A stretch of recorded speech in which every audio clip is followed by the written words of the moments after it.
एक बार फिर से स्वागत है आप लोग का हमारे YouTube channel maths by Suresh Gupta sir में। जैसा कि आप लोगों को पता है कि हम लोग 10th क्लास का जो है एग्जाम का प्रिपरेशन कर रहे हैं। बिहार बोर्ड का 17 फरवरी को 10th क्लास का एग्जाम है। फर्स्ट दिन ही जो है आपका मैथ का एग्जाम है, तो हम लोग मैथ के एग्जाम के अकॉर्डिंग ही हम लोग अपना तैयारी कर रहे हैं, क्योंकि आपका जो है मैथ का एग्जाम जो है बहुत सारे बच्चों को, बहुत सारे क्या मैक्सिमम सभी बच्चों को जो है मैथ्स का एग्जाम जो है हार्ड लगता है, मैथ्स हार्ड लगता है। तो हम लोग अपने वीडियो में ये सीखेंगे कि किस प्रकार से हम लोग कम मेहनत कर करके कम समय में जो है मैथ्स में अच्छा मार्क्स ला सकते हैं। जैसे कि आप लोग को आपको एग्जाम का पैटर्न पता होगा कि एग्जाम में जो है आपका 100 गो ऑब्जेक्टिव क्वेश्चन रहेगा, 100 ऑब्जेक्टिव क्वेश्चन रहेगा, जिसमें से आपको 50 को बनाना है। 100 में से आपको केवल 50 क्वेश्चन ही बनाना है ऑब्जेक्टिव का, जिसमें आपको 50 मार्क्स आपको मिल जाएगा। उसके बाद 2 नंबर वाला क्वेश्चन जो है आपको 30 को देगा। 30 गो में से आपको 15 को बनाना है, यानी कि 15 दूना का 30 नंबर आपको वहां से मिलेगा। 50 और 30 80 नंबर हो गया आपका। जो 20 नंबर बच गया उसमें जो आपको 5 नंबर का लॉन्ग क्वेश्चन रहेगा, 8 को दिया रहेगा, जिसमें आपको 4 मतलब कि आपको जितना भी क्वेश्चन दिया रहेगा उसका आधा आपको बनाना है। तो हम लोग आज इस वीडियो में जो है ऑब्जेक्टिव पे चर्चा करने वाले हैं, क्योंकि ऑब्जेक्टिव आपका 50 नंबर का है। आपका 50 नंबर का अगर आप ऑब्जेक्टिव बना लेते हैं तो आपको जो है मैथ्स में कोई दिक्कत होने वाला नहीं है, क्योंकि 50 नंबर का ऑब्जेक्टिव बनाना बहुत ही महत्व रखता है 100 नंबर वाले एग्जाम में। मतलब आपका 50% मार्क्स जो है ऑब्जेक्टिव में है। तो जो बच्चे मैथ से डरते हैं, जिनको लगता है कि मैथ्स में मेरा नंबर बढ़िया नहीं आएगा, हम फेल कर जाएंगे, ये है, उसको ये वीडियो देखना बहुत ही जरूरी है क्योंकि इसमें हम आपको ऑब्जेक्टिव के बारे में बताएंगे। ऑब्जेक्टिव में क्वेश्चन किस तरह से पूछता है, उसको हम लोग कैसे आराम से सॉल्व कर सकते हैं, वो हम लोग सीखेंगे यहाँ पर से। और हम लोग बहुत सारे बच्चे स्टूडेंट जो है हमको पर्सनली मैसेज कर रहे थे, कमेंट्स कर रहे थे मेरे व्हाट्सएप नंबर पे कि सर जो बिहार बोर्ड जो है मॉडल सेट निकाला है, मॉडल पेपर जो निकाला है मैथ्स का, सर उसको सॉल्यूशन कराइए। क्योंकि ये सही भी बोल रहा है, क्योंकि आपका जो है उस मॉडल पेपर से जो है आपका अच्छा खासा क्वेश्चन जो है आपका एग्जाम में आ जाएगा। अच्छा खासा क्वेश्चन जो है क्या होगा, आपका एग्जाम में आ ही जाएगा आपका। एग्जाम में अगर उससे क्वेश्चन सेम टू सेम नहीं आता है तो आपका पैटर्न वही रहेगा। तो हम लोग क्या करेंगे आज के इस वीडियो में जो है आपको मॉडल पेपर जो बिहार बोर्ड निकाला है आपका, उसको हम लोग डिस्कस करेंगे ऑब्जेक्टिव को, कि क्वेश्चन कैसे बनता है, कैसे क्या आपका होता है। अगर आप तक अभी तक आपने मेरा चैनल सब्सक्राइब नहीं किया है तो चलिए जरूर से सब्सक्राइब कर दीजिएगा और लाइक कर लीजिएगा, बेल बटन को दबा लीजिएगा, ताकि आप लोग को एग्जाम में और भी महत्वपूर्ण वीडियो जो है आपको देखने को मिले। और अपने फ्रेंड्स के साथ जरूर शेयर कीजिएगा, ताकि आपके साथ आपके फ्रेंड्स का भी जो है भला हो जाए। ठीक है, तो जो बिहार बोर्ड ने आपका मॉडल पेपर निकाला है, मैंने उसका जीरोक्स करा करके, प्रिंट करा करके जो है अपने पास रख लिया है। आज हम लोग क्या करेंगे, उसी ऑब्जेक्टिव क्वेश्चंस को जो है मॉडल पेपर जो निकाला है बिहार बोर्ड, उसको हम लोग क्या करने वाले हैं, सॉल्व करने वाले। जो मॉडल पेपर बिहार बोर्ड निकाला है वो बिल्कुल आपका समझिए कि आपका जो एग्जाम में क्वेश्चन आने वाला है उसका समझिए कि एक तरह से कॉपी है, डुप्लीकेट है। जो क्वेश्चन आपका आएगा बिल्कुल इसी तरह का सेम आपका आने वाला है। आगे में आपका इंस्ट्रक्शन दिया रहेगा, टाइम दिया हुआ रहेगा, उसमें सब कुछ लिखा हुआ रहेगा। ऑप्शन में खंड अ यानी सेक्शन ए में लिखा हुआ रहेगा वस्तुनिष्ठ प्रश्न, यानी कि आपका इसमें लिख दिया है कि 1 से लेकर 100 प्रश्न तक जो है आपका प्रत्येक प्रश्न के लिए एक ही विकल्प सही है, यानी एक ही ऑप्शन सही है। इनमें से 50 प्रश्नों का ही सही उत्तर जो है वो हमारे पे आपको क्या करना है, चिन्हित करना है, रखना है। इसमें से केवल 50 क्वेश्चन को ही हमको टच करना है, यानी कि यहां हम ये समझ रहे हैं कि हम केवल उस क्वेश्चन को ही टच करेंगे जो मेरा बिना सॉल्यूशन किए हुए मुंहजबानी बन जाए, और नहीं जो जिसमें टाइम हमको कम लगे, उसी क्वेश्चन को टच करेंगे। जिसमें टाइम टेकिंग है क्वेश्चन, उसको हम लोग अवॉइड करके स्किप करके आगे बढ़ जाएंगे, क्योंकि सर आपका जो है एग्जाम में आपका टाइम का बहुत ही महत्व है, वो भी मैथ्स के एग्जाम में। तो देखिए मॉडल पेपर जो निकाला है बिहार बोर्ड, हम लोग इसका सॉल्यूशन करना शुरू करते हैं। तो ऑब्जेक्टिव में पहला क्वेश्चन दिया है कि निम्न में से कौन सी सबसे छोटी संयुक्त संख्या है। क्वेश्चन पहला नंबर कह रहा है क्या आपका, कि निम्न में से कौन सी, यहां पर से जो क्वेश्चन में क्या कह दिया है कि निम्न में से कौन सी सबसे छोटी संयुक्त संख्या है। तो यहां पे आप वर्ड में फंस जाइएगा। सबसे छोटी संयुक्त का मतलब क्या हो गया, संयुक्त संख्या का मतलब आपको होता है, पता है क्या आपका, इसको हम लोग इंग्लिश में बोलते हैं कंपोजिट नंबर, और हिंदी में आप लोग इसको बोलते हैं भाज्य संख्या। यानी कि आपका जो है संयुक्त संख्या को हम लोग भाज्य संख्या भी कहते हैं। तो ऑप्शन में दिया हुआ है भाज्य संख्या क्या होता है जी, वैसी संख्या जो 1 से भी कटे, अपने आप से भी कटे, या फिर आप ऐसे बोल सकते हैं वैसी संख्या जो 2 से अधिक संख्याओं से विभाजित होती है उसे भाज्य संख्या कहते हैं। तो ऑप्शन में दिया हुआ है आपका 1, 2, 3 और आपका 4। देखिए 1 केवल 1 से कटता है और अपने आप से कटता है, 2 भी केवल 1 से कटता है और अपने आप से कटता है, 3 भी केवल 1 से कटता है अपने आप से कटता है, मगर 4 एक ऐसा संख्या है जो 1 से भी कटता है, 2 से भी कटता है और 4 से भी कटता है। तो सबसे छोटी संयुक्त संख्या यानी भाज्य संख्या आपका क्या होगा, 4 होने वाला है। ये था आपका पहला नंबर क्वेश्चन। हम लोग क्वेश्चन को केवल आंसर नहीं करेंगे, बहुत सारे क्वेश्चन इसमें जो आपका गलती दे दिया है, बहुत सारा क्वेश्चन का ऑप्शन गलती दे दिया है, मिस प्रिंट होंगे आपका, उसको भी हम लोग सही करते हुए चलेंगे। और केवल आंसर नहीं देखेंगे, हम लोग क्या करेंगे इसमें, हम लोग क्वेश्चन को समझते हुए भी चलेंगे। हम लोग एक वीडियो में बहुत से बहुत होगा 20 क्वेश्चन, 30 ऑब्जेक्टिव या 50 ऑब्जेक्टिव को हम लोग डिस्कस करेंगे, क्योंकि हमको हर एक क्वेश्चन को समझाना है, केवल आंसर नहीं करना है। इसलिए पेशेंस के साथ में हर एक मतलब वीडियो को पूरा देखिएगा, स्किप नहीं कीजिएगा। चलिए सेकंड नंबर क्वेश्चन, पहला हो गया आपका संयुक्त संख्या क्या होगा तुम्हारा, अभाज्य, यानी कि संयुक्त बराबर क्या हो गया, भाज्य, जो 2 से अधिक संख्याओं से कटता। सेकंड क्वेश्चन लिखा हुआ है कि पाई है, क्वेश्चन लिख दिया पाई है, पाई क्या है। ऑप्शन में दिया है एक अपरिमेय संख्या, एक परिमेय संख्या और एक पूर्णांक संख्या और इनमें से कोई नहीं। तो सर आप याद कर लीजिए कि पाई जो है आपका एक अपरिमेय संख्या है। क्या है आपका, पाई एक अपरिमेय संख्या है। अपरिमेय किसे कहते हैं, जिसका दशमलव प्रसार जो होता है वो अशांत और क्या होता है, अनावर्ती होता है। दशमलव के बाद वो पूरा कटेगा भी नहीं और आपका रिपीट भी नहीं करता है, यानी कि पाई क्या है आपका, एक अपरिमेय संख्या आपका दिया हुआ है। थर्ड नंबर क्वेश्चन दे दिया है, निम्नलिखित में से कौन अपरिमेय संख्या है। हम लोग को अपरिमेय संख्या को पहचानना है, अपरिमेय संख्या कौन है। तो आपका ऑप्शन में दिया हुआ है पहला 3/12 का रूट, सेकंड ऑप्शन दिया हुआ है 2/10 का रूट, थर्ड ऑप्शन आपको दिया हुआ है 7/7 का रूट, और फोर्थ ऑप्शन दिया हुआ है √2 × √2। हमको अपरिमेय संख्या पहचानना है। तो अपरिमेय संख्या का मतलब क्या होता है, वैसी संख्या जो रूट में हो, जिसका पूरा पूरा अंक पूर्णांक नहीं निकले।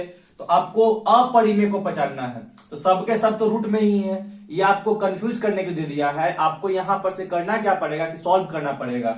3/12 को ध्यान से देखिएगा, तो 3 इकाई 3 और 3 चौका 12, यानी √1/4 आ गया। तो 1 का वर्गमूल 1 और 4 का वर्गमूल 2, ये एक परिमेय संख्या है। हमसे पूछा है कि अपरिमेय संख्या कौन है, तो ये तो होगा नहीं। इसमें जाइए, 2 इकाई 2, 2 पच्चे 10, 1 का वर्गमूल तो 1 हो जाएगा, मगर 5 का वर्गमूल तो √5 ही रह जाएगा तुम्हारा। ये संख्या रूट में आ गया, तो यही मेरा आंसर है। यह आपका क्या है, आपका एक अपरिमेय संख्या है, यानी कि इसका आंसर हो गया √2/10।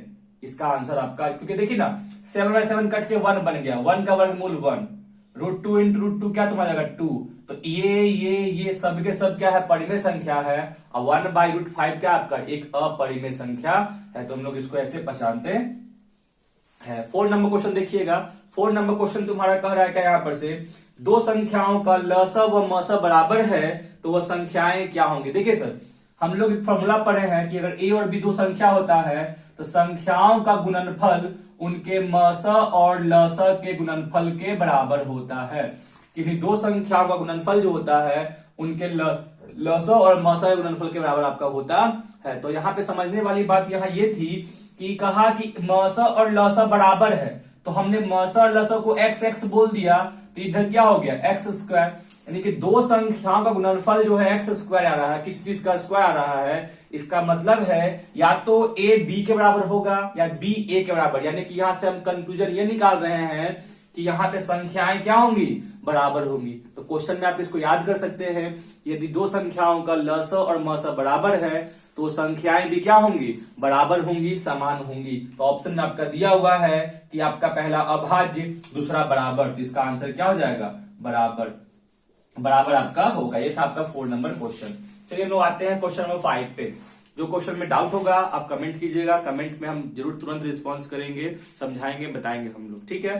तो 5 नंबर क्वेश्चन कर रहा है क्या ना, 0.29। देखिएगा यहाँ सर 0.29 पे रेकरिंग लिखा हुआ है, पूछ रहा है इसका मान क्या होगा। देखिए हम लोग ऑप्शन को नहीं देख रहे हैं, हम लोग इसका आंसर देख रहे हैं कैसे बनता है आपका। तो आंसर आने का तरीका सुनिएगा, इसका ट्रिक भी होता है। ट्रिक ये कहता है ना कि सबसे पहले सारे अंकों को लिख दो, बिना दशमलव का और बिना रेकरिंग का। तो 0 2 9 लिख दिया गया।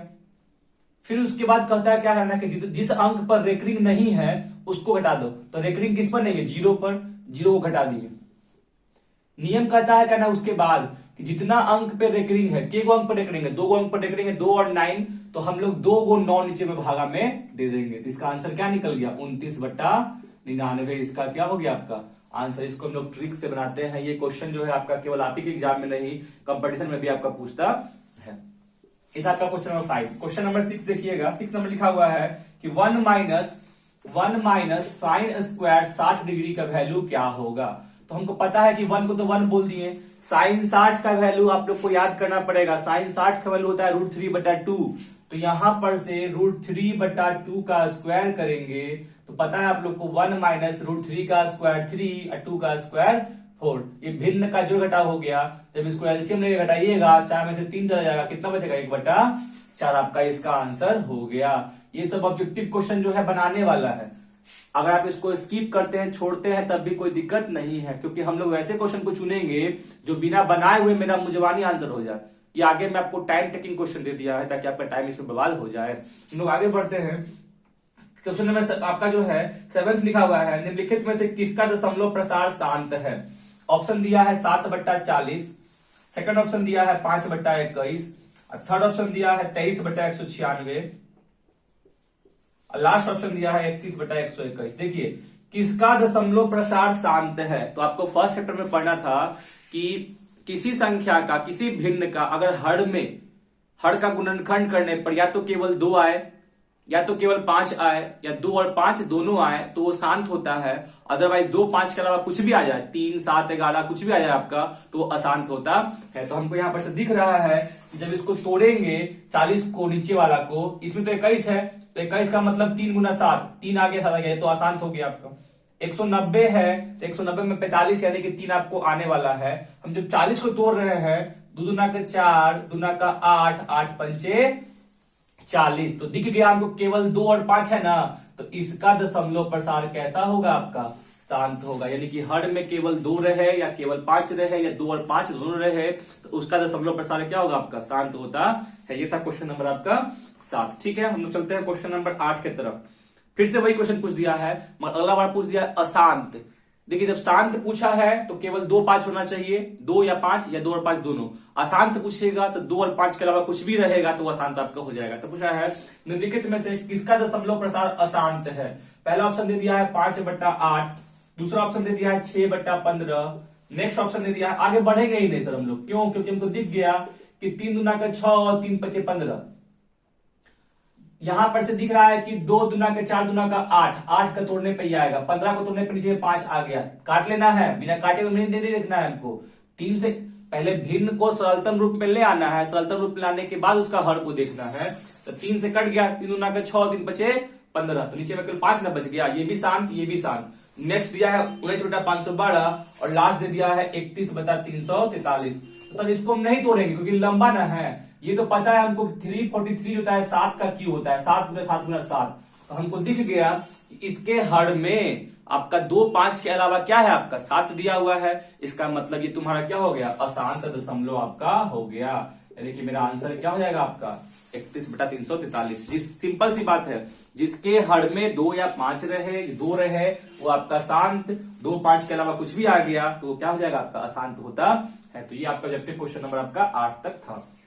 देखिए हम कोशिश करेंगे आपका कि ज्यादा लंबा वीडियो नहीं जाना चाहिए, चाहे क्योंकि सर 1 से लेकर 100 तक बनाने में कम से कम तो हमको लगता है कि 1 घंटा लग जाएगा, क्योंकि समझाना भी ना, हमको आंसर तो करना नहीं है, समझाना भी है।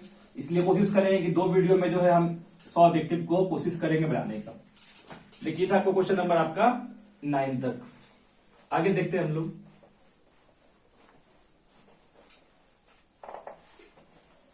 देखिए आगे नंबर क्वेश्चन जो आपका 9 नंबर दिया हुआ, वो आपका 8 था। 9 नंबर क्वेश्चन लिखा हुआ है क्या आपका कि 400 का अभाज्य गुणनखंड में, सुनिएगा, 400 के अभाज्य गुणनखंड में 5 का घातांक क्या है। घातांक का मतलब पावर। अब 400 का अभाज्य गुणनखंड कर लीजिए। 2 से कीजिएगा तो 200 बार में, फिर 2 से कीजिएगा तो 100 बार में, फिर 2 से कीजिएगा तो 50 बार में, फिर 2 से कीजिएगा तो 25 बार में, अब फिर 5 से कीजिएगा तो आपका 5 बार में। इसका मतलब हमको यहां पर से ये दिख गया कि आपका जो है जब 400 को तोड़ेंगे हम लोग तो हमको क्या मिलेगा, 2 कितना बड़ा है, 1 2 3 4, 2 का पावर 4, अब 5 कितने बड़ा है आपका 2 बार। तो हमसे पूछा कि 5 का घात कितना है, कितना है आपका 2, तो आपका आंसर क्या हो जाएगा 2। नेक्स्ट नंबर 10 नंबर क्वेश्चन क्या कर रहा है, इसमें लिख दिया है क्या ना कि यदि, ये देखिए क्वेश्चन बढ़िया है, 130 बराबर 15 गुना 8 प्लस 10, ये यूक्लिड विभाजन लेमा से मसल निकालने वाला तरीका है, आप लोग याद कीजिएगा कि इतना दिया हुआ है। तो पूछ रहा है कि यदि, क्वेश्चन में लिख दिया यदि मस ऑफ 130 और 15, हम लोग यहां करते हैं ना, है 130 15 बराबर मस ऑफ एक्स वाई है, तो पूछ रहा है कि एक्स और वाई का मान क्या होगा। देखिए पहले इसको सॉल्व करते हैं यूक्लिड विभाजन लेमा से। क्वेश्चन में दिया हुआ है क्या मेरा, 130 बराबर 15 8 120 प्लस 10, नियम कहता है क्या कि 15 को पहले फिर यहां ला देंगे और 10 को हम लोग यहां ला देंगे। 15 बराबर 10, 10 इकाई 10, शेष कितना बच गया 5।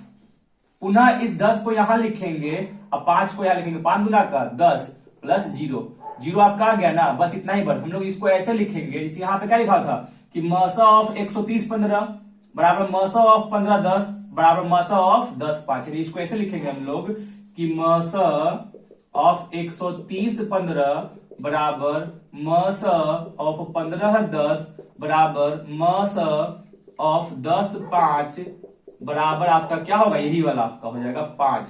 तो क्वेश्चन में क्या था, मस ऑफ 130 15 बराबर मस ऑफ एक्स वाई, तो 130 15 एक्स वाई की जगह पे 15 10 भी हो सकता है और 10 5 भी हो सकता है।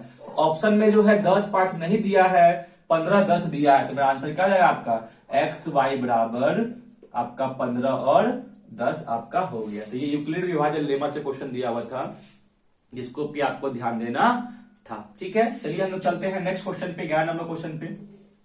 जो क्वेश्चन समझ में नहीं आएगा कमेंट कीजिएगा, हम जरूर उस पर सॉल्यूशन फिर से आपको देंगे हम। क्वेश्चन नंबर 11 लिखा हुआ है कि रूट 125 का परिमेयकरण गुणांक क्या है। ये लोग यहाँ पे फंस जाएंगे।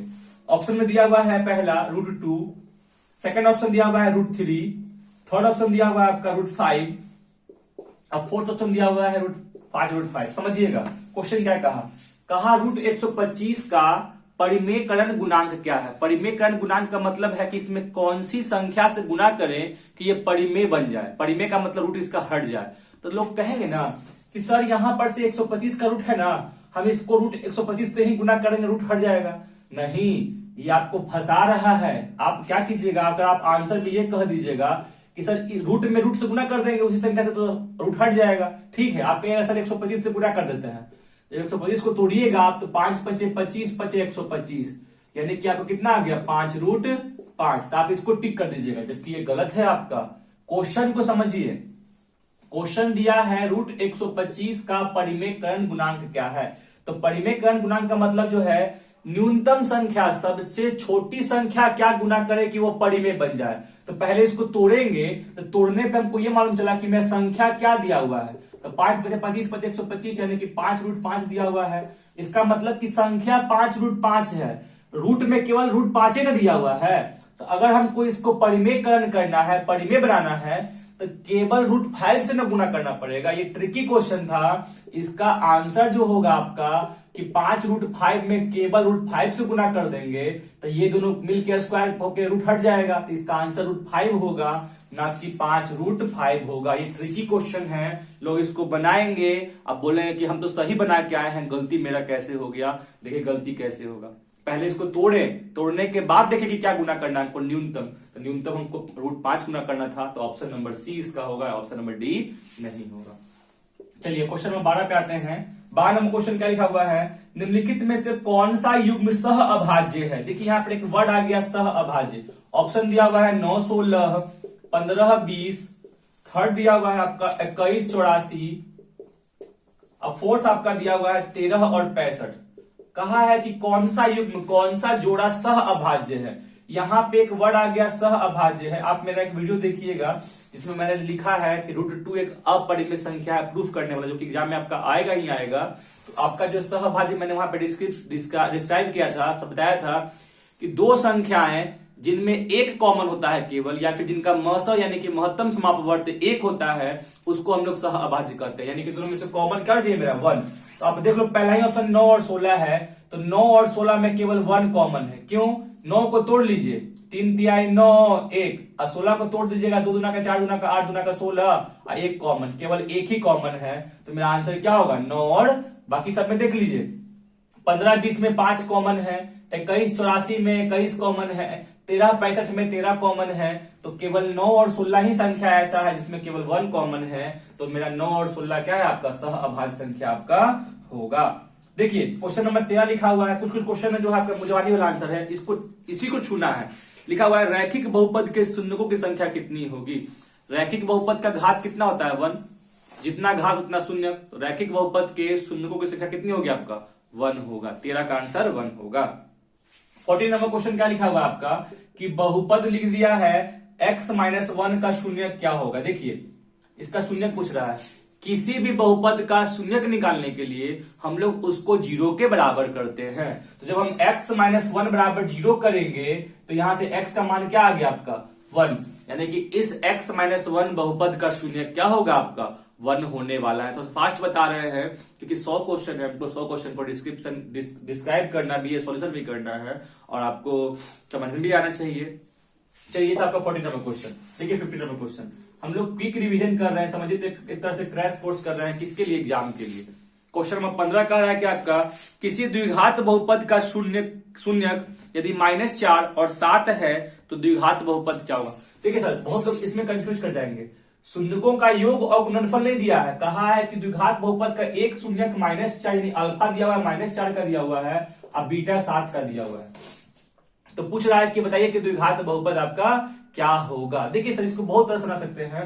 फॉर्मूला हम लोग पढ़े हैं कि px यानी बहुपद जो होता है वो होता है x² माइनस शून्यकों का योग यानी अल्फा प्लस बीटा x और प्लस शून्यकों का गुणनफल यानी कि अल्फा इंटू, तो हमको अल्फा बीटा दिया हुआ है, बस पुट कर दो, x² माइनस अल्फा कितना का? -4, बीटा कितना का? 7x plus alpha into beta -4 गुना 7। सॉल्व करने पे कितना जाएगा? x², अंदर में 7 में से 4 गया, 3 प्लस में और माइनस बाहर में, तो माइनस प्लस -3x, यहां पर से माइनस प्लस -28, यानी कि x² -3x -28 क्या होगा? इसका आंसर होगा, जिसका एक शून्यक -4 का है, दूसरा शून्य कितना का? आपका 7 का दिया हुआ है। हम लोग कोशिश करेंगे क्या 25-30 क्वेश्चन का ही वीडियो बनाने के लिए, फिर बहुत लंबा हो जाएगा, फिर आप लोग देखिएगा नहीं, उसको स्किप कर दीजिएगा। उससे बेटर है क्यों ना हम शॉर्ट वीडियो ही बनाए, 25 मतलब आधा घंटा का 40 मिनट का वीडियो बनाएंगे। चलिए क्वेश्चन नंबर 16 पे आते हैं। 16 नंबर क्वेश्चन क्या कर रहा है कि एक द्विघात बहुपद के शून्यकों का, देखिए अब की बार योग दे दिया है, शून्यकों का योग तथा गुणनफल, शून्यकों का योग तथा गुणनफल जो है 5 और 6 है। योग आपका 5 दिया है, गुणनफल क्या दे दिया है? 6 दे दिया है। तो पूछ रहा है कि बताइए कि द्विघात बहुपद क्या होगा? अभी मैंने जस्ट बताया था कि द्विघात बहुपद क्या होता है? x² minus alpha plus beta x plus alpha into beta. तो x² अब माइनस अल्फा प्लस बीटा क्या दे दिया है? 5x, अल्फा इंटू बीटा कितना का है? 6। तो यही इसका द्विघात बहुपद आपका हो गया। क्वेश्चन नंबर 17 देखिएगा। क्वेश्चन नंबर 17 क्या कर रहा है? बहुपद से अच्छा क्वेश्चन दिया हुआ है। यदि बहुपद y² माइनस 6y प्लस 8 के शून्यक अल्फा बीटा है, तो अब इनका शून्यक अल्फा और बीटा है, तो पूछ रहा है कि बताइए अल्फा इंटू बीटा क्या होगा? याद कीजिएगा सर, पढ़ना है हम लोग को फर्स्ट चैप्टर में कि किसी बहुपद ax² plus bx plus c बराबर 0 का शून्यकों का योगफल होता है -b/a और गुणनफल होता है c/a। तो हमसे गुणनफल मांग रहा है, तो यहाँ पर c यहाँ पे समझना ये है कि a क्या है? तो y² के साथ a का वैल्यू यहाँ पर 1 है, b का वैल्यू क्या है? y के साथ क्या है? -6 है, और c क्या है आपका? 8 है। तो हमको गुणनफल मांगा था, तो शून्यों का गुणनफल जो आपका होता है वो होता है c/a। तो c के जगह पर 8 है, a के जगह पे 1 है, इसका आंसर क्या हो गया आपका? 8। यानी कि आपका जो है ये सब याद रखिएगा, ये सब आपको केवल याद करने के लिए दे रहा है कि शून्यों का योगफल क्या होता है, शून्यों का गुणनफल क्या होता है। योगफल होता है -b/a और गुणनफल होता है सी बटा ए। द्विघात बहुपद का, त्रिघात बहुपद का नहीं, उसका अलग होता है। चलिए क्वेश्चन नंबर ये आपका 17 था। हम लोग आते हैं क्वेश्चन नंबर 18 पे। 25-30 जितना भी क्वेश्चन हो आपका 40 मिनट का वीडियो में, 50 मिनट का वीडियो में, उसको हम लोग डिस्कस कर लेंगे, क्योंकि फिर बहुत लंबा हो जाएगा ना, फिर आप देखिएगा नहीं, फिर बहुत तरह का प्रॉब्लम हो जाता है ना फिर, इसलिए हम लोग कोशिश करेंगे ज्यादा लंबा वीडियो बनाने का नहीं। ऐसे तो सॉल्यूशन करने के लिए तो हम लोग इसको 30 मिनट में सॉल्यूशन कर लेते हैं, बट हमको समझाना है हर एक क्वेश्चन को थ्योरी के साथ में, इसलिए आपका जो है थोड़ा सा टाइम आपका लगने वाला है वीडियो में। चलिए क्वेश्चन नंबर 19 देखिए, सेम प्रोसेस आपका दे दिया है, लिख दिया कि x² - 3 एक बहुपद है का शून्यक क्या होगा। सर हमने अभी जस्ट बताया था, किसी बहुपद का शून्यक निकालने के लिए हम लोग उसको 0 के बराबर करते हैं। हमको पता है कि ये द्विघात बहुपद है, इसका घात 2 है, शून्य कितना आएगा, 2 को आने वाला है। गलती से भी इसको ऐसे मत बोल दीजिएगा सर x² बराबर -3 से जाके क्या हो गया तुम्हारा +3 हो गया। बहुत लोग कहेंगे ना सर x बराबर स्क्वायर है, जाके रूट चढ़ गया √3, आंसर टिक कर देगा। आपको ऑप्शन में दिया हुआ रहेगा, √3 दिया हुआ रहेगा। आपको समझना है 10th क्लास में द्विघात बहुपद है, 2 इसका शून्यक होने वाला है। जब भी स्क्वायर इस तरफ आएगा तो प्लस और माइनस दोनों आता है, यानी कि इसका शून्यक क्या हो गया, एक शून्यक हो गया √3 प्लस में, एक शून्यक हो गया -√3 आपका, यही इसका शून्यक। इसमें फंसना नहीं है, इस चीज को ध्यान देना आप लोग को। चलिए हम लोग चलते हैं क्वेश्चन नंबर 20 पे। क्वेश्चन नंबर 20 कह रहा है कि आपका निम्न में से कौन जो है, एक क्वेश्चन दिया हुआ है 6x - 2y बराबर 0 और 10x + 2y बराबर 32 का हल है। ये क्या दे दिया है, 2 चर वाला रैखिक समीकरण आपका दे दिया है। हम लोग इसका हल मांग रहा है। हल निकालना आसान है, लुप्तीकरण से निकाल लेंगे हम लोग। ये 2y कट गया प्लस माइनस में, 10x + 6x 16x बराबर 32। तो हमको दिख गया कि x का मान कितना हो गया, 32/16, यानी x का मान क्या आ गया 2। अब x का मान चाहे यहां रखो चाहे यहां रखो, किसी एक जगह रख दो, किसी समीकरण में यही रखते हैं। खेदुना का 12 - 2y बराबर 0, जब 2y उस तरफ जाएगा तो प्लस में हो जाएगा, यानी कि 2y बराबर 12, तो y का मान कितना आ गया 12/2, यानी कि 6। यानी हमको दिख गया कि इसका x का वैल्यू आ गया 2 और y का वैल्यू आ गया 6। तो आपका ऑप्शन में इस तरह से लिखा हुआ रहेगा 2 6, पहला वैल्यू x का, दूसरा वैल्यू y का, यानी इसका आंसर क्या हो जाएगा आपका 2 और 6 आपका आंसर इसका ऐसे लिखा हुआ है ऑप्शन में आपको, तो यही आपका आंसर हो गया। ये था क्वेश्चन नंबर आपका 20। चलिए चलते हैं हम लोग क्वेश्चन नंबर 21 की तरफ। क्वेश्चन नंबर 21 क्या कह रहा है आपका, इसमें लिखा हुआ है यदि रेखाएं, 2 गो रेखा है, लिखा हुआ है 4x + py बराबर 6, और सेकंड लिखा हुआ है 12x + 9y, 12x + 9y बराबर 15। इसका ग्राफ जो है समांतर है, समांतर है, तो पूछ रहा है कि P का मान क्या होगा। देखिए सर, समांतर होने के लिए कंडीशन देखिए, अब मेरा फर्स्ट वीडियो मैंने आपको सेकंड वीडियो में डाला होगा, 2 चर वाला रैखिक समीकरण का ऑब्जेक्टिव का क्वेश्चन। उसमें मैंने बताया था कि यदि A1/A2 बराबर है B1/B2 के और नॉट इक्वल्स टू C1/C2 के है, तो इस केस में इसका ग्राफ कैसा था तुम्हारा, समांतर होता। तो देखो, तो यहां पर A1 के जगह पे क्या है 4, 4/12 बराबर होगा P/9 बराबर नहीं होगा 6/15 के। तो हमसे P का मान मांग रहा था, तो P के मान के लिए हम इन दोनों को बराबर कर देंगे। जब बराबर कीजिएगा ना तो इन दोनों को, तो देखो तो 9 चौका 36, 12P बराबर 36, तो P का मान कितना आ गया 36/12, यानी कितना हो गया इसका आंसर 3 आपका, यानी कि P का मान 3 के लिए इस समीकरण का ग्राफ जो होगा वो क्या होगा, समांतर होने वाला है। ये था क्वेश्चन नंबर 21। हम लोग चलते हैं क्वेश्चन नंबर 22 की तरफ। 22 नंबर क्वेश्चन क्या लिखा हुआ है कि समीकरण निकाय मतलब युग्म में जो है दिया हुआ है x + 2y बराबर 3 और 5x + ky 2 बार लिख दिया, एक ही बार होगा आपका, 5x + ky बराबर 15 के बोल रहा है कि अनगिनत हल होने के लिए k का मान क्या होगा। सुनिए सर, अनगिनत हल होने के लिए आपको मैंने क्या कहा था, A1/A2 बराबर B1/B2 बराबर C1/C2 होता है, मतलब तीनों बराबर होता है। अब बराबर कर लीजिए ना, देखिए ना यहां पर से दिख रहा है हमको 1/5 बराबर 2/k बराबर 3/15। आप ध्यान से देखिएगा ना, तो ये 1 का 5 गुना है, यहां पे देखिए 3 का 5 गुना 15 है, तो 2 का 5 गुना क्या होगा आपका 10, यानी कि आपको दिख गया। ऐसे भी सॉल्व किए ना, इन दोनों को सॉल्व कीजिएगा तो k बराबर क्या जाएगा 2×5 = 10, यानी कि आपका जो है 10 इसका आंसर होगा। 10 के लिए जो है इसका अनिर्णित आपका हल होने पर 3 कंडीशन था, याद देखिएगा। a1/a2 not equal to b1/b2 क्या, तो उसका एक हल होता है, प्रतिच्छेदी होता है। वो वीडियो आप देख लीजिए, आपको क्लियर हो जाएगा आपको, ठीक है। चलिए 22 नंबर, 22 के बाद हम इस डिस्क्रिप्शन में आपको डाल देंगे वीडियो का लिंक, जो है आपको, आप लोग लिंक को देख लीजिएगा उस पर जाकर के। 23 नंबर क्वेश्चन जो है आपका थोड़ा सा ऑप्शन में गलती दे दिया है, लिखा है निम्नलिखित में, नहीं गलती नहीं दिया है, निम्न में से कौन सा द्विघात समीकरण है। द्विघात समीकरण क्या होता है जी, वैसा समीकरण जिसका घात कितना होता है 2 होता है। तो हमको हर एक क्वेश्चन को सॉल्व कर करके और चेक करना था कि आपका किसका घात आपका 2 आता है, वही आपका क्या होगा, आपका द्विघात समीकरण होगा। इस तरह के क्वेश्चन को हम लोग स्किप कर देंगे, छोड़ देंगे, क्योंकि ये सब क्वेश्चन क्या है आपका टाइम टेकिंग है, हम लोग को टाइम बर्बाद नहीं करना है एग्जाम में, इस बात को आपको याद रखना। चलिए हम लोग चलते हैं नेक्स्ट क्वेश्चन पे। ये अच्छा क्वेश्चन है आपका 24 नंबर, देखिएगा क्या कह रहा है।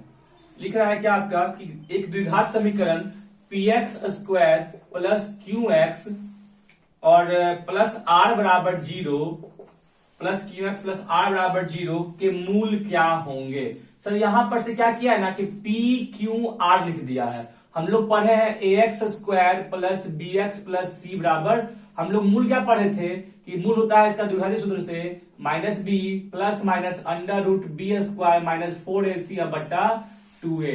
ऑप्शन में आपका ये भी दे देगा, आप लोग इसी को टिक कर दीजिएगा। नहीं, ये क्या किया है आप ध्यान से देखिएगा, तो a के बदले p लिख दिया है, b के बदले q लिख दिया है, c के बदले r लिख दिया है। तो आपको आंसर में वही करना है कि b के बदले q तो -q प्लस माइनस √b के बदले q तो q² माइनस 4, a के बदले p तो p और c के बदले r अब बट्टा में 2a 2p, यानी इसका आंसर क्या होगा आपका -q plus minus √q² minus 4pr बट्टा 2p आपका होने वाला।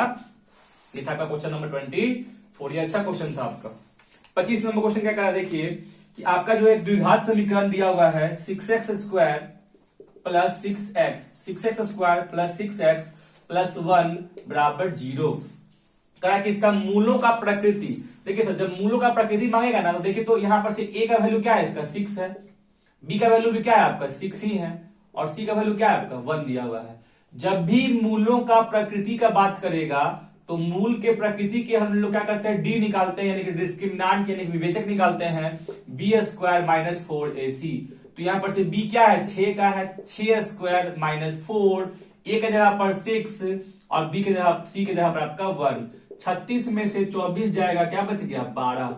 डी का मान क्या आ गया 12, यानी कि 0 से बड़ा। 3 कंडीशन इसका भी याद रखिएगा, लिखवाए थे, हमने बताया था आपको वीडियो में कि डी का मान अगर 0 के बड़ा होता है तो उसका मूल का प्रकृति जो होता है वास्तविक और असमान होता है, वास्तविक और असमान होता है। इसको याद रखना है आप लोग को। अगर डी का मान 0 से बड़ा होगा और डी का मान 0 के बराबर हो गया तो उसका मूल वास्तविक और बराबर होता है, और जहां डी का मान 0 से छोटा हो गया तो उस केस में आपका जो है मूल जो है काल्पनिक होता है और हम लोग उसको निकाल सकते नहीं है। तो ये था आपका क्वेश्चन नंबर 25। ठीक है, हम लोग कोशिश करते हैं कम से कम 30 क्वेश्चन करने के लिए एक वीडियो में।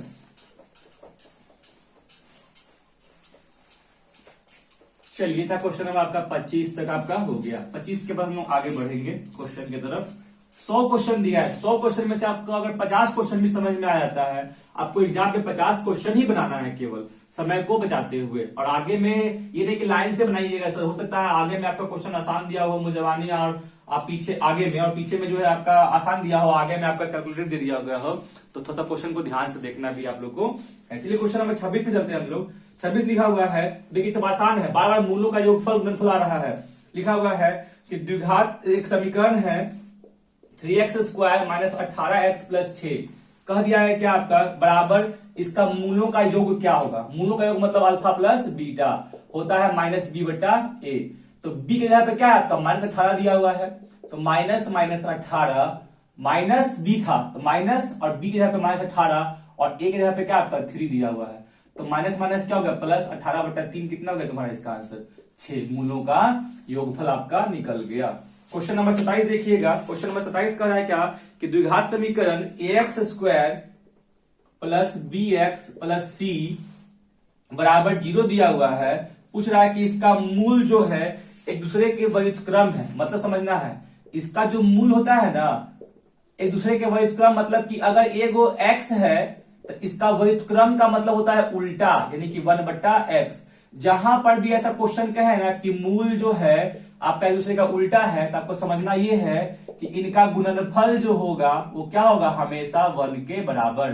यानी कि यदि किसी द्विघात समीकरण के मूल एक दूसरे के व्युत्क्रम होते हैं तो वहां पर उनका गुणनफल क्या होता है, हमेशा 1 के बराबर। यानी कि आपको इनडायरेक्टली ये बोल रहा है कि इनके मूलों का गुणनफल क्या है आपका 1 के बराबर है। तो मूलों का गुणनफल क्या होता है c/a, तो c/a बराबर 1। तो जब इसको सॉल्व कीजिएगा तो क्रॉस मल्टीप्लाई करने पे c बराबर a इसका आंसर ऑप्शन में यही दिया हुआ है कि अगर व्युत्क्रम होंगे तो वहां पर हमेशा जो है a जो है c के आपका बराबर होना चाहिए। चलिए क्वेश्चन नंबर 28 जो है आपका वो समांतर श्रेणी से दे दिया है। क्वेश्चन नंबर 28 जो है आपका वो समांतर श्रेणी से दे दिया है, लिख दिया है क्या ना एपी से दे दिया है 1/2 1, फिर लिख दिया है 3/2, फिर लिख दिया है 2। पूछ दिया है कि इसका सार्व, इसका जो है 15वां पद क्या होगा। सर देखिए आपको समझना है, बहुत आसान है ये क्वेश्चन।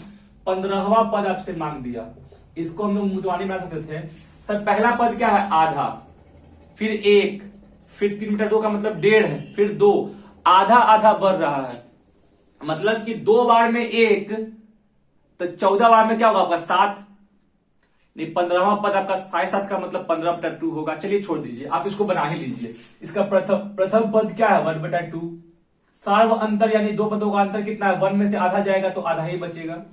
हमसे 15वां पद मांग रहा है तो जानते हैं कि an बराबर 15वां पद का मतलब a प्लस 14d आपका होगा। a कितना का है 1/2, 1/2 अब प्लस 14 गुना 1/2, 7 से कट गया यानी कि आपका 1/2 और प्लस 7 यानी कि 15/2 इसका आंसर आपका हो गया। यानी कि इसका 15वां पद क्या होगा आपका 15/2 आपका होने वाला है। देखिए ना पहला पद 1/2, तीसरा पद 3/2, तो 15वां पद 15/2 आपका होने वाला है। चलिए आइए 29 नंबर क्वेश्चन क्या कहते हैं। 29 नंबर क्वेश्चन तुम्हारा कह रहा है निम्नलिखित में से कौन समांतर श्रेणी में नहीं है। मैंने समांतर श्रेणी पढ़ाया है, वीडियो को देखिएगा। यदि दो क्रमागत पदों का अंतर बराबर नहीं होगा तो वो समांतर श्रेणी में नहीं होगा। तो क्वेश्चन में कह रहा है कौन सा समांतर श्रेणी में नहीं है। तो पहला ऑप्शन दिया है 5, 4.5, फिर 4 और 3.5। सर आधा आधा घट रहा है ना सब कोई, ये समांतर श्रेणी में है। कौन नहीं है, फिर है 8, 14, 20 और 26। 6 बढ़ा, फिर 6 बढ़ा, फिर 6 बढ़ा, ये भी एपी में आपका है। फिर एक ऑप्शन दिया हुआ है 4, 10, 10 के बाद आपको 15, 15 के बाद 20। यहीं पे दिख गया हमको कि यहाँ पे 6 बढ़ा और यहाँ पे 5 ही बढ़ रहा है, यहाँ भी 5 ही बढ़ रहा है, यहाँ पे अंतर समान ही ना है, यानी कि ये आपका एपी में नहीं है। इस तरह से क्वेश्चन को हम लोग देखते हैं। चलिए आइए देखते हैं 30 नंबर क्वेश्चन पे। क्वेश्चन नंबर 30 कह रहा है क्या कि यदि किसी समांतर श्रेणी का पहला पद a है, प्रथम पद क्या आपको दे दिया है 9 दे दिया है, और उसका सार्व अंतर d जो है -3 का दे दिया है, तो पूछ रहा है कि इसके प्रथम 12 पदों का योगफल क्या होगा। n बराबर 12 दे दिया है, प्रथम 12 पदों का योगफल मांग रहा है, s 12 मांग रहा है। तो आप लोग फॉर्मूला को याद कीजिएगा, Sn बराबर होता है, क्या हमको 12वां पद दिया हुआ है नहीं, तो उस केस में Sn का फॉर्मूला होता है n/2 2a प्लस n-1d। तो हमको 12वां पद का 12वां पद का योग निकालना था, तो s 12 बराबर 12/2 2a 2 इंटू 9 प्लस n-1d, 12 -1 और d का वैल्यू -3। सॉल्व कीजिएगा 2 6 12 यानी कि 6 हो गया, 9 दूना का 18। यहां जो सॉल्व कीजिएगा तो 12 में से 1 गया 11, 11 33 माइनस में -33। जब इसको सॉल्व कीजिएगा ना तो आपका जो है -15 अंदर में आएगा, 6 गुना -15 यानी कि -90।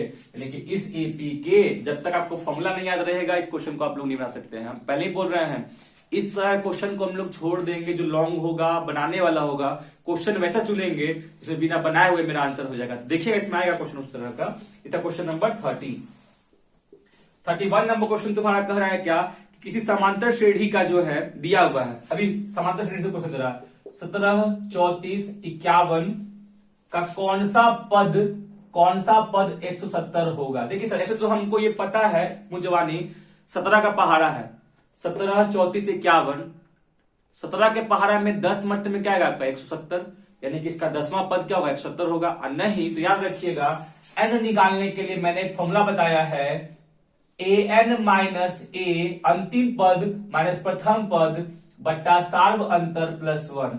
आप इस फॉर्मूला में पुट कर लो, ये कौन सा पद है आपको निकल जाएगा। n बराबर 170, प्रथम पद 17, सार्व अंतर भी 17 का ही है, प्लस 1।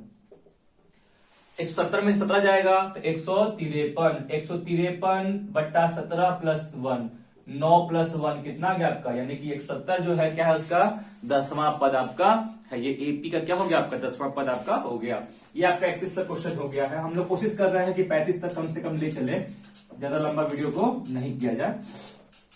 चलिए कर लेते हैं, जितना ज्यादा आपका 1 घंटा का वीडियो हम लोग बना लेते हैं, ताकि आप लोग का जितना क्वेश्चन हो सकता है हो जाए।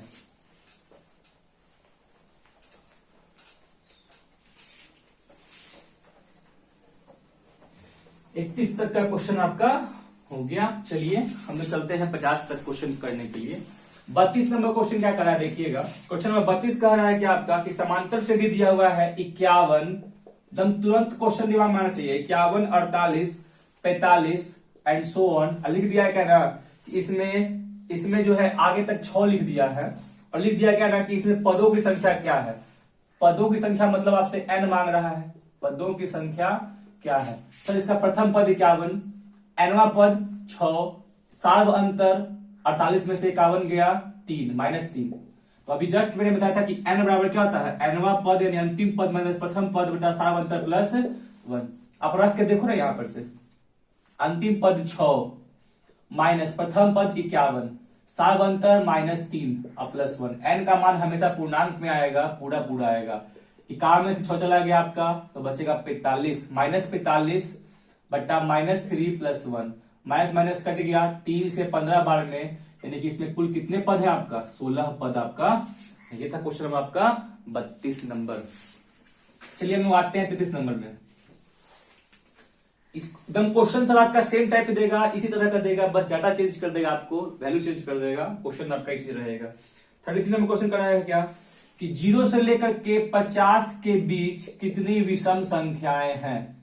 सर आपको मैंने बताया होगा, याद कीजिएगा कि आपका जो है 50 तक में 25 गो सम संख्या और 25 गो विषम संख्या, ये आपका आंसर मुजवानी हो गया। हाँ अगर यहाँ पे 51 रहता, 51 तक, तो 25 गो सम संख्या और विषम संख्या हमेशा एक फालतू रहता है 26 गो। पहले बंटवारा कर देंगे 25-25 का, फिर एक बच गया एक्स्ट्रा तो किसको देंगे हम लोग, विषम संख्या को हम लोग दे देते हैं। तो आपका जो है 0 से 50 तक में के गो विषम संख्या है, 25 गो विषम संख्या है। चलिए आते 34 नंबर क्वेश्चन पे। 34 नंबर क्वेश्चन कर रहा है क्या कि समकोण त्रिभुज एबीसी में, देखिएगा एक समकोण त्रिभुज एबीसी है जिसमें कोण बी आपका समकोण दिया हुआ है। कोण बी क्या दिया हुआ आपको, समकोण दे दिया। तो जब बी आपका समकोण दे दिया है तो इसमें क्या कह रहा है कि यदि ए बी बराबर √15 का है और लिख दिया है कि बीसी बराबर 1 का दिया हुआ है और एसी 4 का दिया हुआ है, तो पूछ रहा है कि tan a क्या होगा। सर tan a ना मांग दिया, आपको यहाँ पे ध्यान से देखना होगा। अगर हमसे tan a मांग रहा है तो tan a का मतलब इस कोण के लिए a के लिए, तो a के लिए सामने वाला भुजा आपका लंब, यानी कि हमसे जब tan a मांग दिया तो tan होता है लंब बट्टा आधार, यानी कि BC बट्टा AB। तो BC कितना का है 1 का और AB कितना का है √15 का। तो इसका आंसर क्या हो गया, जिस कोण के लिए बोलेगा उसके सामने वाला भुजा लंब, 90 के सामने वाला कर्ण, जो बच गया वो आपका आधार आपका होता। तो लंब आपका tan होता है लंब बटा आधार P बटा B। हमने इसको सॉल्व कर लिया। 34 नंबर। चलिए 35 नंबर पे हम लोग आता है। 35 नंबर क्वेश्चन क्या कर रहा है, अच्छा क्वेश्चन है आपका। लिखा हुआ है कि कॉसेक फाई बराबर के दिया हुआ है, तो बोल रहा है कि cos फाई का मान क्या होगा। देखिए हमसे cos फाई मांग दिया है, तो आपको समझना होगा cos क्या होता है, b बटा एच आधार बटा कर्ण, और cosec फाई k दिया हुआ है, इसका मतलब है ये आपका cosec होता है h बटा p, कर्ण बटा लंब। क्या हमको आधार पता है, नहीं, पहले आधार निकालेंगे। आधार का होता है अंडर रूट कर्ण का स्क्वायर माइनस लंब का स्क्वायर। कर्ण क्या दिया हुआ है, k का स्क्वायर माइनस 1 का स्क्वायर, p 1 का था, तो हमको b मिल गया k स्क्वायर माइनस 1 का रूट। हमसे cos फाई मांगा था, cos फाई होता है b बटा h, b का वैल्यू आप लोग निकाले हैं under root k square minus 1, और h का वैल्यू कितना था आपका, k, तो यही इसका आपका आंसर हो गया त्रिकोणमिति का। क्वेश्चन नंबर 36 पे हम लोग चलते हैं। क्वेश्चन नंबर 36 क्या कह रहा है कि यदि पूछ रहा है कि 1 बटा सेक फाई किसके बराबर होगा। आपको पता होगा कि cos का उल्टा सेक, सेक का उल्टा cosec होता है, तो 1 बाई सेक यानी cos का उल्टा ना, यानी कि इसका आंसर तुम्हारा क्या जाएगा, cos फाई। ये सब आपका प्लस क्वेश्चन है, बोनस क्वेश्चन है, इस सब क्वेश्चन को खोज करके आप मारिएगा आंसर।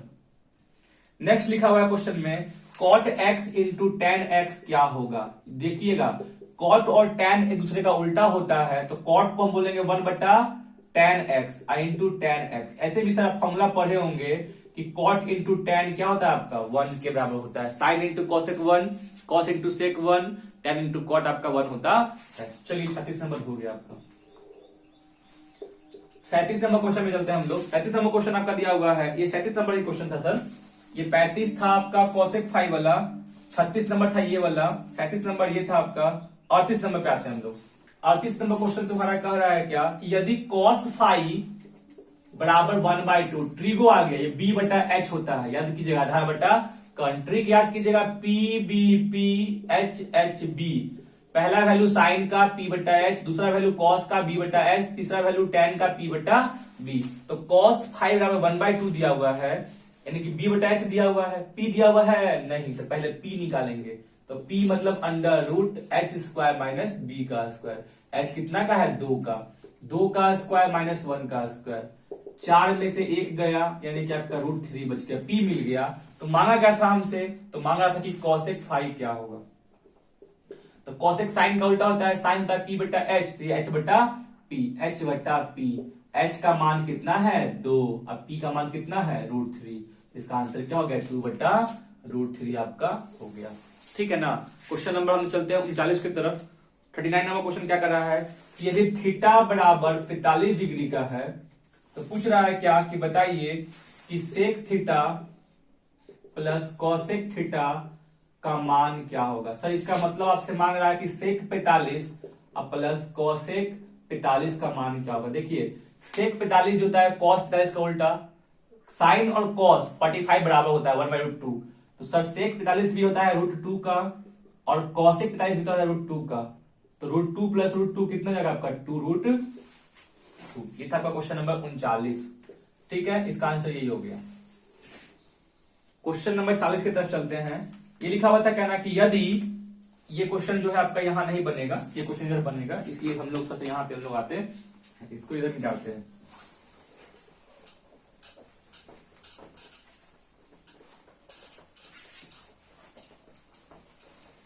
चलिए क्वेश्चन नंबर हम लोग चलते हैं 40 की तरफ। हम 2 वीडियो बनाएंगे, एक में 50, एक में 50 कोशिश करेंगे करने का। ऑब्जेक्टिव ही आपके लिए इंपॉर्टेंट है, इसको बना लिए आप, इसको समझ लिए आप, तो आपका 50 नंबर कंफर्म हो गया। इसलिए जो है इस पे ध्यान आपको देना है बिल्कुल अच्छे तरीका से। क्वेश्चन नंबर 40 क्या कह रहा है आपका, लिखा हुआ है कि यदि √3 tan a बराबर दिया हुआ है आपका, मतलब -3 बराबर 0 दिया हुआ है, तो पूछ रहा है कि a का मान क्या होगा इस a का। सुनिए सर, पहले इसको ऐसे बोल सकते हैं हम लोग कि √3 tan a बराबर -3, इस जगह क्या हो गया तुम्हारा +3 हो गया। अब यहां पर से tan a बराबर हो जाएगा 3 बटा √3, √3 भागा में आ गया।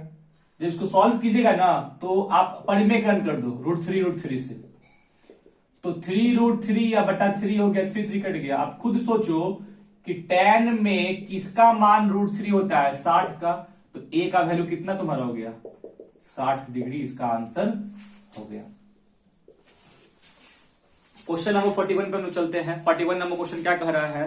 41 नंबर क्वेश्चन कह रहा है कहना कि सेक 35, सुनिए, सेक 35 डिग्री बटा कोसेक 55 डिग्री बराबर क्या होगा। ये सब ट्रिकी क्वेश्चन है, इसका आंसर हमेशा 1 आएगा। साइन कॉस रहे, सेक कॉसेक रहे, टेन कॉट रहे, अगर उनका योगफल 90 है 35 55, तो हमेशा इसका मान कितना होने वाला है? ये ट्रिकी क्वेश्चन है, आंख मूंद के इसका आंसर क्या कीजिएगा हम लोग 1 करने वाले। अगर हाँ नीचे में ऊपर में 2 लिख देगा तो आंसर 2 हो जाएगा, नीचे में 2 लिख देगा तो आंसर हो जाएगा 1/2 हो जाएगा। ये कॉम्प्लीमेंट्री एंगल वाला कंसेप्ट है, इसका आंसर कितना हो जाएगा तुम्हारा 1 होने वाला है। 42 नंबर क्वेश्चन क्या कर रहा है? निम्नलिखित में से किसका मान सबसे अधिक है? ये ट्रिकी क्वेश्चन है सर, इसमें आप याद रखिएगा थीटा का मान बढ़ने पे साइन का मान बढ़ता है, थीटा का मान बढ़ने पे साइन का कॉस का मान घटता है, टेन का मान बढ़ता है, इसे याद करने वाला क्वेश्चन है। तो इसका आंसर जो आपका होने वाला है वो होगा आपका, इसका आंसर हो जाएगा आपका कोसेक 60 का वैल्यू जो है सबसे बड़ा है। ये इसमें समय लगेगा। 43 नंबर देखिए क्वेश्चन क्या पूछा है, इतना आसान क्वेश्चन देखिए, पूछा साइन 30 बराबर क्या होगा। सर साइन 30 का वैल्यू कितना होता है तुम्हारा 1/, साइन 30 का वैल्यू 1/2 आपका होता है, जो कि आपको याद रखना है। 44 नंबर क्वेश्चन लिख रहा है कि कॉस स्क्वायर थीटा अब -1 बराबर क्या होता है। बहुत लोग यहाँ पे इसका आंसर साइन स्क्वायर थीटा कर देगा, गलती हो जाएगा। नहीं, इसमें ध्यान देने वाली बात है सर, हम लोग क्या पढ़े हैं कि sine square theta plus cos square theta बराबर 1। हमसे मांग रहा है कॉस स्क्वायर थीटा -1 मांग रहा है ना, तो कॉस स्क्वायर को यहीं पे छोड़ दिए, अब -1 इधर लेके आ गया, तो इस तरफ ही जाएगा तो क्या बन जाएगा माइनस साइन स्क्वायर थीटा। यानी कि आपका वैल्यू सेम रहे बट चिन्ह अलग अलग हो जाए। हम लोग पढ़े हैं 1 माइनस कॉस स्क्वायर, यहाँ पे कॉस स्क्वायर -1 है तो वहां होता है साइन स्क्वायर, तो यहाँ पे क्या जाएगा माइनस साइन स्क्वायर थीटा। आपका आंसर इसका 44 नंबर का आंसर हो जाएगा, याद रखना है। 45 नंबर क्वेश्चन तुम्हारा कह रहा है क्या कि 1 minus sec square theta into लिख दिया है कि आपका जो है कॉट स्क्वायर थीटा क्या होगा बराबर वैल्यू। सुनिए सर, हम जानते हैं कि 1 माइनस सेक स्क्वायर, तो हम लोग जो है sec square theta minus tan square theta बराबर 1 पढ़ रहे हैं, तो 1 माइनस सेक स्क्वायर निकालिएगा ना। ट्रिकी क्वेश्चन है सर, इस क्वेश्चन को बहुत दिमाग लगाना पड़ेगा कि हम लोग पढ़े हैं sec square theta minus tan square theta बराबर 1, हमको 1 माइनस सेक स्क्वायर चाहिए, तो हम इधर बोल दें माइनस टेन स्क्वायर थीटा बराबर 1 माइनस सेक स्क्वायर थीटा। यानी कि हम लोग को दिख गया कि 1 माइनस सेक स्क्वायर थीटा के बदले क्या होगा माइनस टेन स्क्वायर होगा, तो हम इसके बदले लिख दिए माइनस टेन स्क्वायर थीटा लिख दिए इनटू कॉट को हम लोग 1/10 स्क्वायर थीटा बोल सकते हैं, टेन टेन कट गया, इसका आंसर -1 आ गया। बहुत लोग इसका आंसर 1 कर देंगे, जो कि गलती आपका हो जाएगा। जहां अलग अलग चेंज कर दिया, फॉर्मूला हम लोग पढ़े हैं क्या, फॉर्मूला हम लोग पढ़े हैं वहां पर से हम लोग फॉर्मूला पढ़े हैं कि 1 माइनस सेक स्क्वायर होता है, बट यहां पर से सेक स्क्वायर -1 कर दिया, तो वहां पे टेन ना होगा, क्या होगा तुम्हारा माइनस टेन स्क्वायर थीटा आपका हो जाएगा। ठीक है, चलिए 46 पे चलते हैं हम लोग। 46 नंबर कह रहा है क्या ना कि sine alpha into cot alpha क्या होगा। Sine alpha into cot alpha, देखिए सर हम लोग जानते हैं कि साइन अल्फा को छोड़ दिए हम, कॉट अल्फा जो होता है कॉट वो कॉस बट्टा साइन होता है, तो कॉस अल्फा अब बट्टा में sine alpha, sine alpha sine alpha cut गया, क्या बच गया मेरा कॉस अल्फा आपका, तो इसका आंसर क्या हो गया कॉस अल्फा आपका आंसर हो गया। चलते हैं हम लोग 47 की तरफ। 47 में कहा कि यदि थीटा बट्टा 5 बराबर 12, सर थीटा बट्टा 5 का वैल्यू 12 है, तो यहां से थीटा का वैल्यू कितना हो गया 12 पंचे 60 हो गया, 12 पंचे 60। तो क्या मांगा था हमसे 3 into cosec square theta. Question में क्या मांग दिया हमसे 3 इंटू कॉसेक स्क्वायर थीटा, 3 को 3 छोड़ दिए, कॉसेक थीटा का मान कितना आ गया 60 आ गया। तो हम जानते हैं कि कॉसेक स्क्वायर 60 मांग रहा है, बताइएगा कॉसेक 60 का वैल्यू, तो कॉसेक 60 का वैल्यू साइन 60 का उल्टा यानी √3/2 का उल्टा होता है आपका 2/√3 का स्क्वायर। तो 3 इंटू 2 का स्क्वायर 4, √3 का स्क्वायर 3, 3 कट गया, इसका आंसर कितना आ गया आपका 4 आपका आंसर इसका हो गया। तो आपका 47 नंबर आपका क्वेश्चन था। चलिए 48 नंबर जो है आपका क्वेश्चन में जो है 48 नहीं सॉरी, देखते हैं हम लोग नेक्स्ट क्वेश्चन देखते हैं।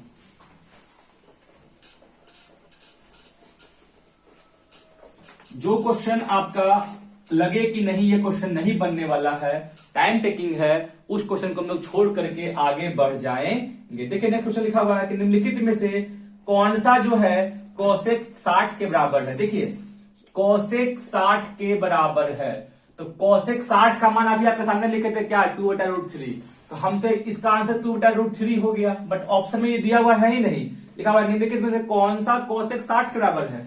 पहला ऑप्शन दिया है सेक 30, दूसरा ऑप्शन आपको दे दिया है साइन 60, तीसरा ऑप्शन आपको दे दिया है कॉट 30 और लास्ट ऑप्शन दे दिया है आपको tan 60। तो हमको सबका वैल्यू पता है, ऐसे भी कॉम्प्लीमेंट्री एंगल को पता होगा। तो कोसेक सेक के बराबर होता है यदि उसका योगफल कितना है 90।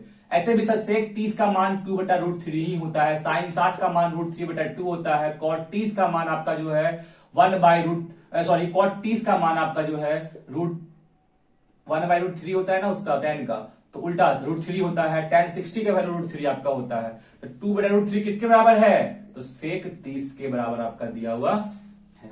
नेक्स्ट क्वेश्चन जो आपका है 50 नंबर क्वेश्चन जो है उसको हम लोग देखते हैं।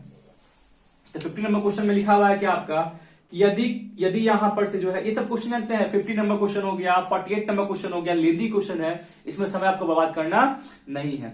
और हाँ यही बात आपका 51 नंबर क्वेश्चन का, तो 51 नंबर लिखा हुआ है सेक स्क्वायर 60 डिग्री और माइनस tan स्क्वायर 60 डिग्री बराबर क्या होगा। ये सर देखिए आपको फंसाने के लिए नहीं, +1 बराबर क्या होगा। हम लोग जानते हैं कि sec square theta minus tan square theta same है ना, का वैल्यू 1 होता है, तो हम लोग इसको 1 बोल दिए। अब +1 इसका आंसर कितना हो गया 2। ऑप्शन में इसका 1 भी दिया रहेगा, बहुत सारे बच्चे लोग क्या करेंगे ना, पहला ही ऑप्शन 1 दिया हुआ है, इसको पूरा पढ़वे नहीं करेंगे, कहेंगे sir sec square 60 minus tan square 60 दोनों सेम है, वैल्यू इसका 1 होगा, मगर आगे में +1 भी तो लिखा है आपका, इस पे भी ध्यान देना है। तो 1 + 1 कितना हो गया तुम्हारा 2 हो गया। तो ये आपका था क्वेश्चन जो है आपका 51 क्वेश्चन जो है मैंने इस वीडियो में बनाया है। हम लोग जो है अपने नेक्स्ट वीडियो में जो है बैक टू बैक इसके बाद जस्ट हम नेक्स्ट वीडियो बनाएंगे, उसमें जो है आपका जो है 52 से लेकर के 100 तक का क्वेश्चन को हम लोग डिस्कस करने वाले हैं, क्योंकि सर एक ही वीडियो में बनाएंगे तो बहुत लंबा हो जाएगा। बार बार बोल रहे हैं आप लोग इस चीज को, जो क्वेश्चन आपको समझ में नहीं आया हो आप उसको कमेंट कर सकते हैं, हम कमेंट का तुरंत रिप्लाई करेंगे, तुरंत उस पर रिस्पॉन्स देंगे, तुरंत उसका हम लोग सोल्यूशन बना करके वीडियो पे फिर से उसको हम समझाएंगे कि हाँ ये क्वेश्चन आपका कैसे बना है। तो ठीक है, आप लोग अपने फ्रेंड के साथ इस वीडियो का लिंक जरूर शेयर कीजिएगा, क्योंकि उसके एग्जाम में जो है ऑब्जेक्टिव का बहुत बड़ा महत्व है, और ऑब्जेक्टिव बना लेगा तो मैथ्स में उसका अच्छा नंबर आ जाएगा। ठीक है, थैंक यू।